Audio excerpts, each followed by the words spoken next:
Si Sadut ngomongnya jadi beda. Asalna geus lemes, ayeuna mah ngomongnya jadi kasar deui. Hei, Andika, Bikang, rasakeun ieu sia. Iya. Si Sadut langsung nyebrut narajang, nyabetkeun bedogna ka eta si Wanoja. Iu, kuilang. Yuk. Gerakan si Sadut nalika nyabetkeun bedogna memang lumayan cepat.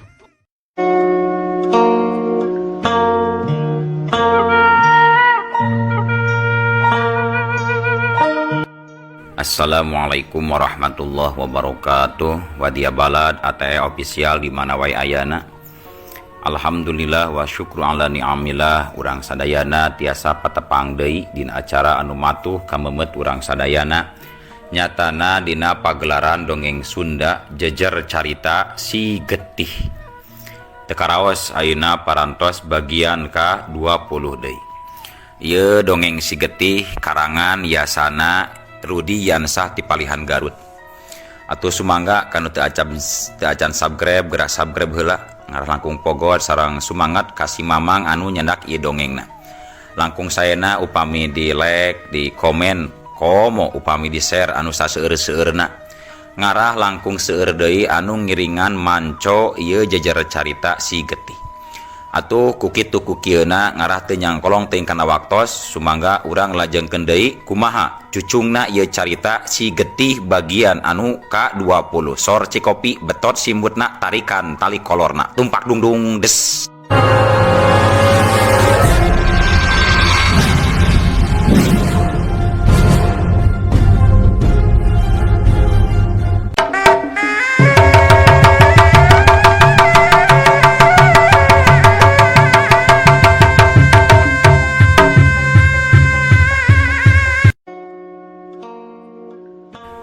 Harita kadenge Sekarwati anu keur cumarita deui nembalan kana pananya ti si Nini. Kaparangan we panginten Nini. Abdi tiasa lulus gugurukan Nini anu tos nulungan abdi dipayun tina bahaya tina cengkraman si Caping Sakti. Tug dugi ka ayeuna abdi lulus jadi murid Nini. Alhamdulillah we Nini, abdi ngaturkeun nuhun pisan. Hatur nuhun, sewu nuhun laksa ketika bingahan Nini.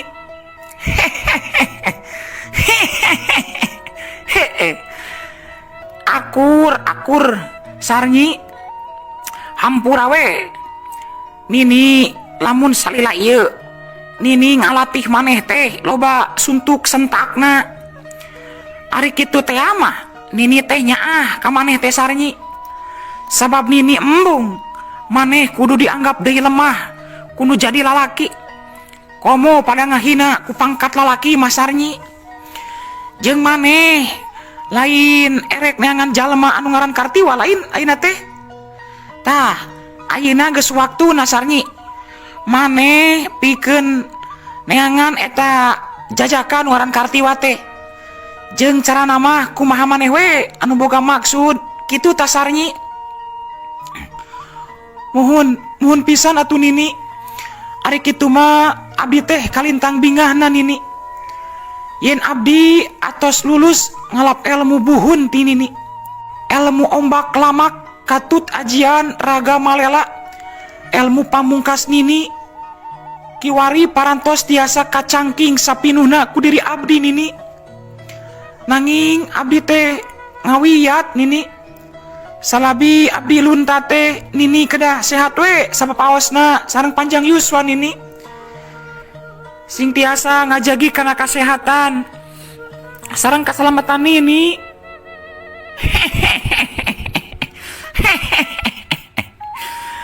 Hayang mah kabeh ge salamet tur sehat nyai.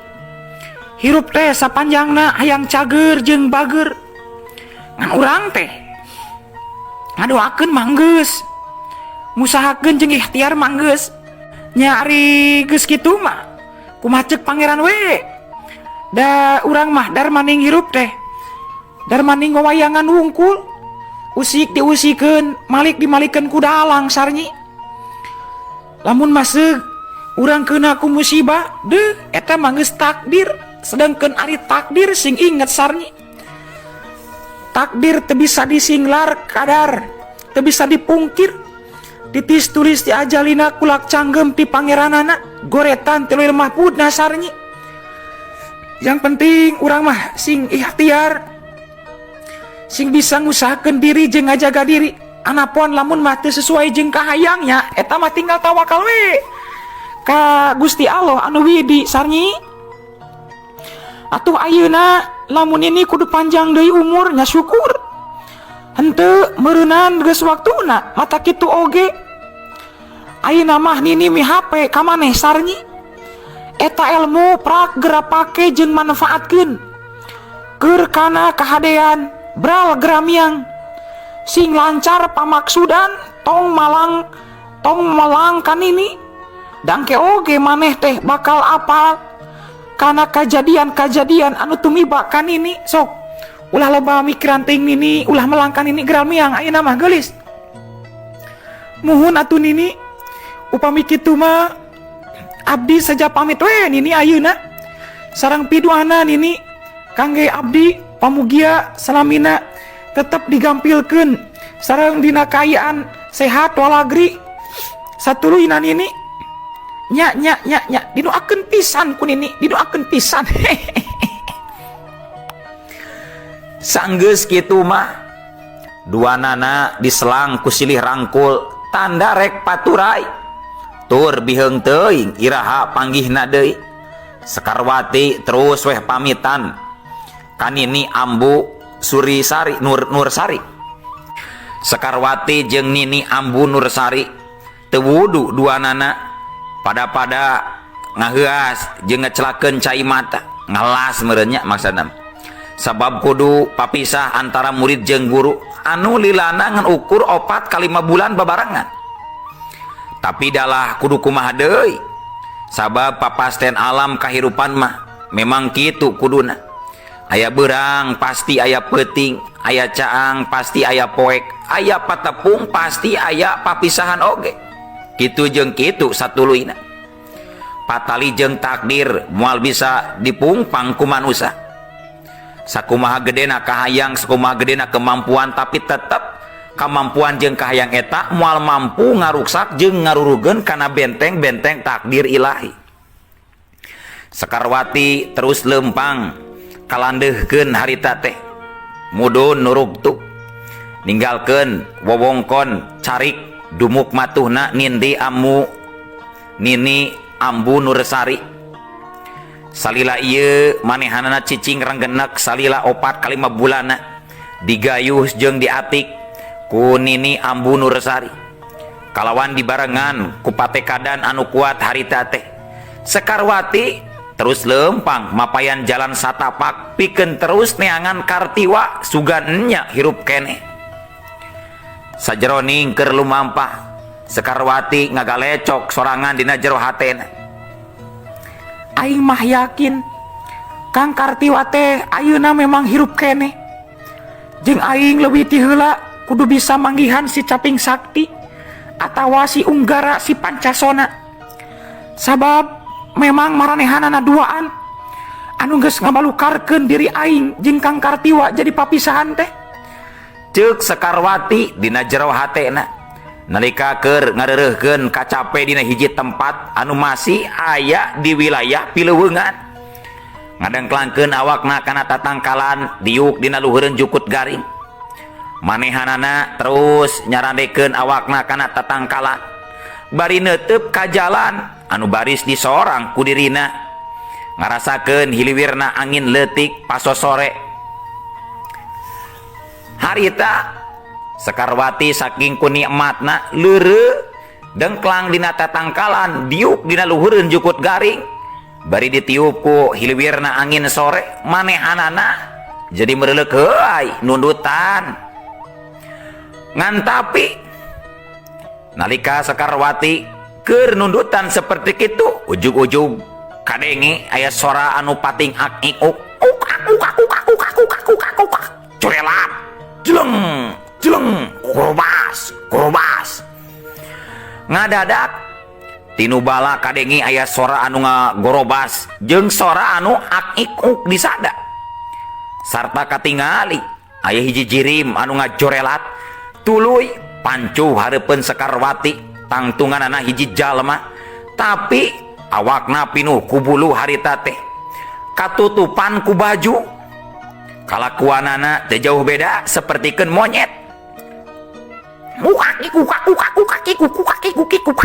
kukakiku kula siluman kera kukakiku terido kukakiku terido aya manusia kumawani ngambah ka ieu wewengkon kukakiku sabab ieu wewengkon teh wewengkon milik kula kukakiku ceuk siluman kera bari gegetret ngagarwan awakna jiga anu ararateuleun jeung tetela bisaeun ngomong deui eta siluman kera teh di baju deui nempok kitu Sekarwati kerung pok ngomong anjeun ngaku siluman kera jeung ngaku ieu teh wewengkon anjeun teu salah ieu teh ceuk Sekarwati bari neuteup seukeut ka eta siluman kera kukakiku manusia kukakiku naon anu diomongkeun ku kula bieu memang benar euy kukakiku ieu teh wewengkon kula kukakiku rek naon andika sabenerna kukakiku bet ngadon cicing di patempatan ha kukakiku nya terus naon salahna atuh lamun kuring ayeuna milu ngeureureuhkeun kacape di tempat kuring teh tas lumampah jauh nakranan pang nama ieu teh awak ngarasa laleuleuh hayang istirahat heula tibatan kuring kapetingan di jalan nyaleuwih hade kuring teh deureuk heula di patempatan kukakiku pokona mah kula terido kaula teu narima kukakiku aya manusia lila-lila cicing di tempat kukakiku da sabab ieu wilayah teh khusus mangrupakeun kebon larangan keur bangsa kula kukakiku ngarti teu andika manusia kukakiku siluman kera bebas atuh rek bangsa naon bae oge anu nempatan ieu patempatan anjeun eueuh hak pikeun ngatur-ngatur ulah ngaganggu kanu keur cicing sabab kuring oge teu ngaganggu ka bangsa anjeun hei siluman kera ngarti andika kan ucapan kuring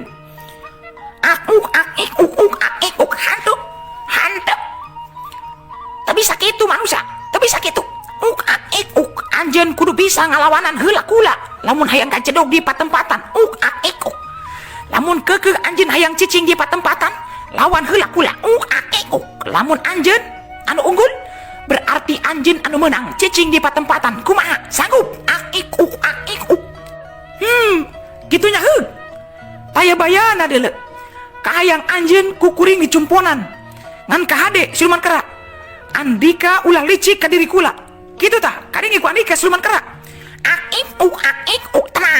tenang manusia tenang kula lain bangsa anjeun anu tukang licik kula mah ti bangsa siluman anu sifatna nyarita anu sifatna nyatria sok sanajan memang jahat beda jeung pangkat manusia rajin teh dipercaya ku rahayat ngadu nipu rahayat jeung nyokotan duit-duit rahayat termasuk bansos aing teu kabagean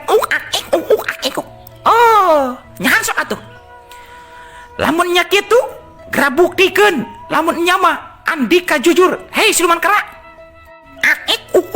hog manusia dibuktikeun ku kula ayeuna manusia hiat rengkenek harita siluman kera langsung ngarengkenek dina jurus pamonyet awas ya tadayu manusia hiat cia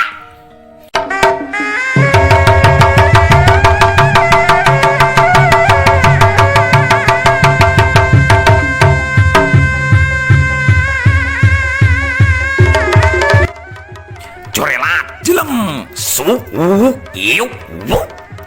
siluman kera badana tembong terus ngajorelat luncat garang nakeranan nyerang nibakeun panarajang ka Sekarwati anu dianggap musuh ku dirina tapi da Sekarwati oge lain jalma jore-jore atuh sasatna hiji jalma anu masagi ku pangarti jembar ku pangabisa opat ilmu ti dua guru geus kacangking ku dirina sakaligus timimiti jurus tadasar nyata jurus jalak pengkor jeung ilmu walet putih pungkasanana sarta ilmu ombak lamak katut ajian raga malela anu karek anyar diulik ku dirina kamari jeung tanaga lapisanana geus kalatih bener moal matak cangcaya ningali kahebatan Sekarwati dina waktu kiwari harita si siluman kera manehna narajang ka Sekarwati ngagunakeun ajian pamonyetna syak syuk panarajangna bari luar lewor teu jauh beda sapertikeun sinden anu keur nyinden gutak-gitak ngan tapi kadenge angin panarajang ti siluman kera ngahiung bangbaraan hiat syuk sakilat Sekarwati manehna ngajaulkeun awakna ka luhur ningkahan panarajang tina cakaran dua leungeunna si siluman monyet siak syuk corelat plos panarajang siluman kera nyamos ka tempat anu kosong sabab Sekarwati geus ngacorelat ngajaul ka luhur satuluyna corelat jeleng celegedet Sekarwati geus aya di tempat anu sejen ngajadikeun siluman kera jadi culang cileung leungiteun sasaran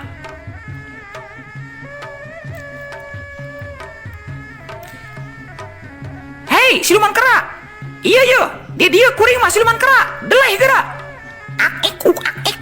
akikuk hebat anjing manusia hebat tapi awas ya iya ciat corelat jeleng siluman kera ngajorelat deui luncat narajang ka Sekarwati anu kadua kalina lantaran manehanana ngarasa panasaran oge ku kacepetan gerakan Sekarwati harita panarajangna leuwih dironjatkeun deui kacepetanana leuwih cepet tibatan anu bieu sadangkeun ari Sekarwati tetep tenang sikapna harita teh nalika dirangsag ku siluman kera sabab Sekarwati oge geus bisa ngukur tapi sok sanajan geus bisa ngukur manehanana teu wani ngaremehkeun anu jadi lawana da sabab harita ge katingali serangan si siluman kera kecepatanna luar biasa kacida siak syuk lain ngan ukur dua leungeunna anu ngagerak rek ngorowot kana sakujur badana tapi dibarengan ku dua sukuna anu pating sulusul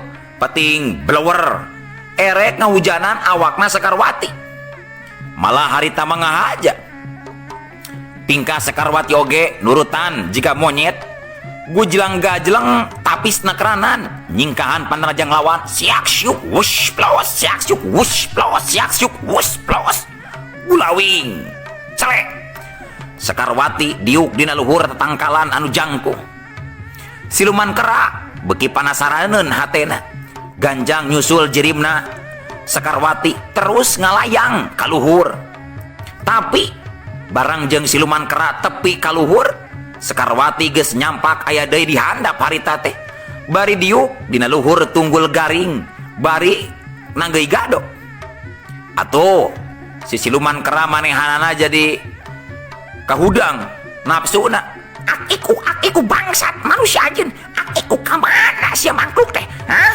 akiku mulinkeun dewek sia akiku iya di dia kuring mah siluman kera deleh cing awas akiku mulinkeun si Andika mulinkeun ka aing sia awas ya iya ciat yuk siluman kera jengkel meureunnan hatena langsung manehanana ngirimkeun deui panarajang jarak jauh ti luhur dina dua dampa leungeunna kaluar buleudan seuneu muru ka pelebah Sekarwati anu rada ngaranjuk oge kageteun Sekarwati dume nempo kana panarajang jarak jauhna si siluman kera anu ngandung hawa panas bari ngebul kandelna karanan iya corelat jeleng curalit gila plos corelat jeleng plos bledu bledak eta gulungan haseup kandel nembrag kana tatangkalan antuk nama awak Sekarwati katingali awakna jujuralitan salto ngalayang di luhur nyingkahan serangan jarak jauhna siluman kera anu harita terus narangseg ka Sekarwati ku panarajangna sarta kadenge aya sora anu pating bledag bating geleder leuwih ti 3 kali jeung pating dorok-dokna tatangkalan anu runtuh sabab dihebos jeung katembrag ku kakuatan siluman kera anu salah sasaran.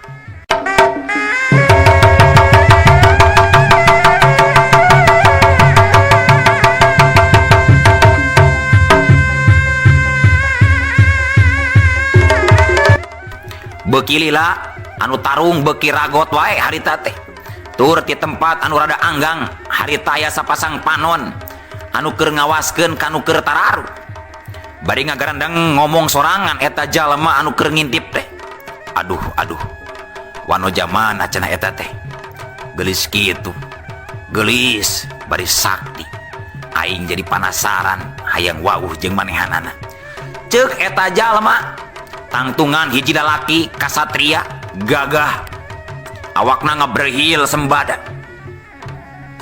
para mitra sadayana jeung saha atuh eta jajaka kasatria teh horeng si mana horeng eta jajaka teh Raden Turangga Aji Purba anakna Raden Purnawijaya Yuda anu ayeuna nasibna duka teuing kumaha eta Raden Turangga Aji Purba anak raja ti selirna nyaeta Nyi Sri Asi sedangkeun ari bapana Raden Turangga Aji Purba nyaeta Raden Purnawijaya teuing kumaha ayeuna nasibna jeung ting di mana cicingna satu tas kadaton tahta kerajaan direbut ku anak minantuna nyaeta Nyi Mas Utari Katut Suntara. Raden Turangga Aji Purba tacan wanieun nemongkeun diri tina panyumputanana manehna terus wae ngawaskeun ti kajauhan merhatikeun kanu keur tarung antara Sekarwati ngalawan siluman kera sedengkeun Sekarwati tembong harita manehana keur males narajang ka siluman kera ngantem kana pueuh ceuli siluman kera kencak katuhu pilih genti siak siu corelak jeleng curalit hiu-hiu Julebet siluman kera teu bisa nyingkahan deui panarajang Sekarwati anu gerakanana cepet nakeranan atuh antuk nama waduh akiku aduh siluman kera anu memang teu bisa nyingkahan panarajang balasanti Sekarwati anu jadi lawan manehanana langsung we ngagerot tarik nahan kanyeri bari jirimna langsung ngaleungit ilang tanpa karana kabur ngaloloskeun diri ninggalkeun ninggalkeun eta pakalangan tapi sok sanajan siluman kera geus eueuh tina teutepanana tapi sorana mah masih keneh kadenge ku Sekarwati harita teh kadenge siluman kera anu geus eueuh di tempat-tempatan cumarita akikuk dagawan sia manusia dagawan andika ulah waka ingkah ti patempatan deuleu akikuk dagawan tapi kawanci peuting sumanding sabab balad kula ti alam siluman kera bakal aya daratang deui pikeun balitungan jeung diri andika sia akikuk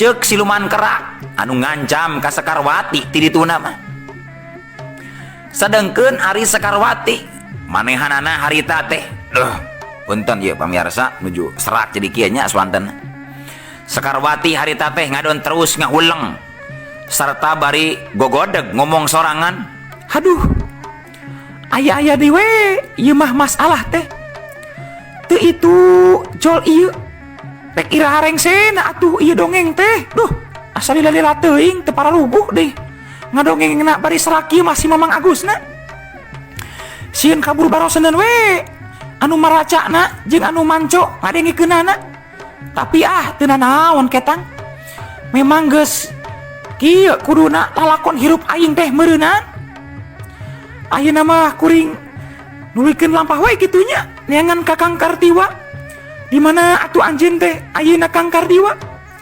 hirup keneh kitu anjeun teh atawa geus tilar dunia Kang Kartiwa kitu ceuk Sekarwati nalika Sekarwati keur ngahulang jentul ngalamun mikiran nasibna Kartiwa ujug-ujug keur kitu kadenge aya sora anu dedeheman ti tukang geunana ngagetkeun Sekarwati anu keur satengah ngalamun. Tuluy Sekarwati ngebalikeun awakna ka tukang. Bre, katingali haritaku Sekarwati aya hiji jajaka gandang keur lempang bari ngagandong wadah anak panah sarta gondewana. Po kadenge jajaka teh eta ngomong, ulah kaget ulah ruas nyai, akang mah lain jalma jahat oge lain siluman nyai. Pokna eta jajaka anu tetela Raden Turangga Aji Purba anu kakarak nembongkeun diri tina panyumputanana bari neuteub antep ka Sekarwati.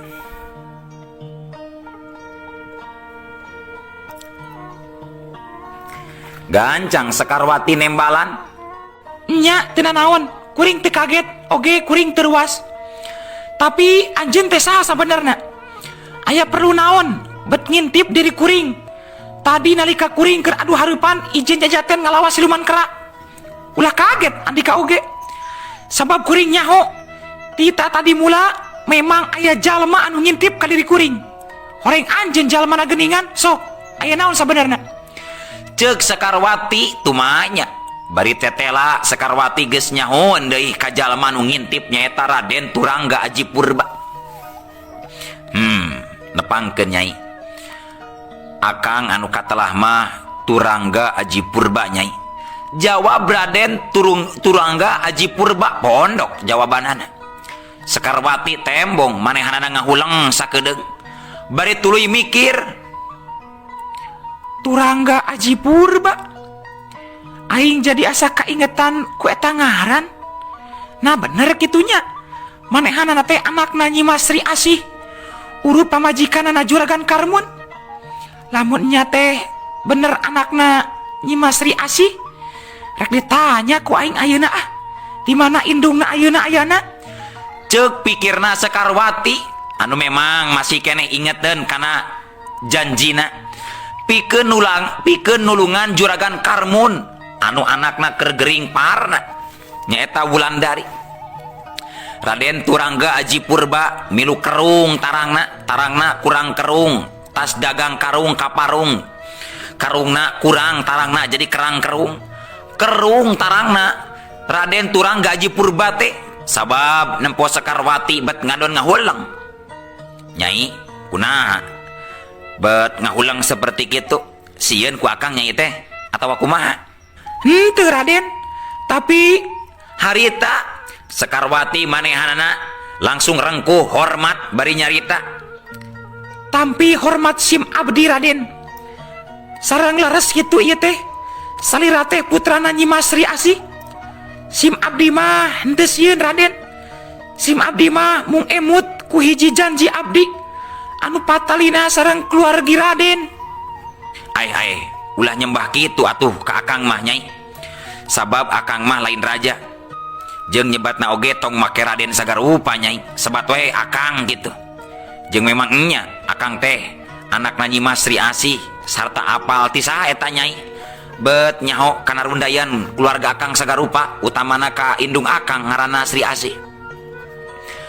Ampun paralun anu kasuhun Raden. Salira mah memang payus disebat Raden ku sim kuring. Salaku rahayat cacah kulicakan. Sumuhun Raden, sim kuring terang atuh kana rundayan Raden. Margi sim kuring kantos pendak oge kantos ngobrol sareng Juragan Karmun. Patali sareng kayaan masalahna anu nuju karanapan ku anjeuna kitu tah manawi Raden. Baru ku tanteh kitu nya nyai. Tapi sanajan ti kitu nyai teh teu meunang nyebat we Raden atuh ka akang teh sebat we akang kitu mun hese kitu akang kitu. Ke ari ngaran nyai teh saha ieu? Akang hoyong jadi terang kana jenengan nyai saleresna. Mohon atuh Raden, akang nami abdi Sekarwati. Ceuk Sekarwati gancang harita Raden Turangga Aji Purba cumarita deui. Oh, Sekarwati nya. Tah kitu atuh nyebatna akang. Ulah pedah akang anak raja jeung selir. Salira nepi ka nyebat we Raden. Mohon Kang, Raden lepat Kang. Ke. Ari Nyai tadi nah betarung jeung siluman kera.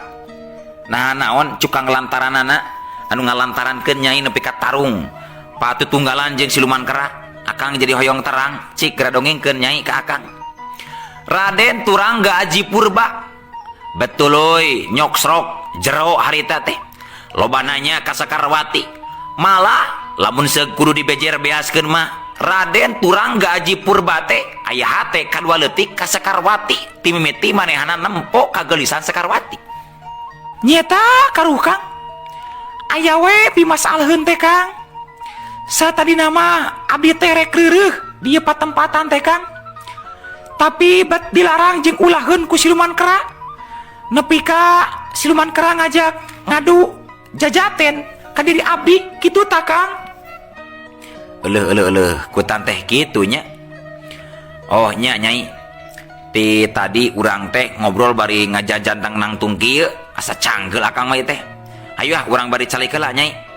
Hayu ah Nyai cali heula Nyai. Urang ngobrol jeung Akang di ditu tuh di beh nu beh ieuh sarta Akang kabeneran ya teh tas mawa daging mencek menang ngorok tadi teh. Sekalian we urang beuleum dagingna di dahar kuduaan sabari nungguan wanci peuting sabab Akang aya niat ngabantu ka Nyai. Bisi engke siluman kera mawa baladna anu loba bahaya lamun kudu dilawan ku sorangan mah kitu tah Nyai. Jeung aneh Sakarwati teh bet ngadadak daek we jeung asa betah diajak ngobrol ku Raden Turangga Aji Purba teh. Nya oge Sakarwati apal yen Raden Turangga Aji Purba teh anak musuh bubuyutanana Kartiwa anu geus nipu jeung geus malastrakeun indungna Kartiwa nepi ka Kartiwa diasupkeun dijebloskeun ka pangberokan ku Raden Purnawijaya Yuda. Duka teuing siasat naon deui eta teh. Pok kadenge harita Sakarwati nembalan. Mangga Kang, nuhun sateu acana tos bade kersa ngabantosan diri abdi Kang. Ceuk Sakarwati bari nuturkeun Raden Turangga Aji Purba anu murut tempat anu rada ieuh pikeun diuk tumanina. Sarta teu poho suluh jeung nyieun seuneu durukan geus iatna diala jeung dikumpulkeun.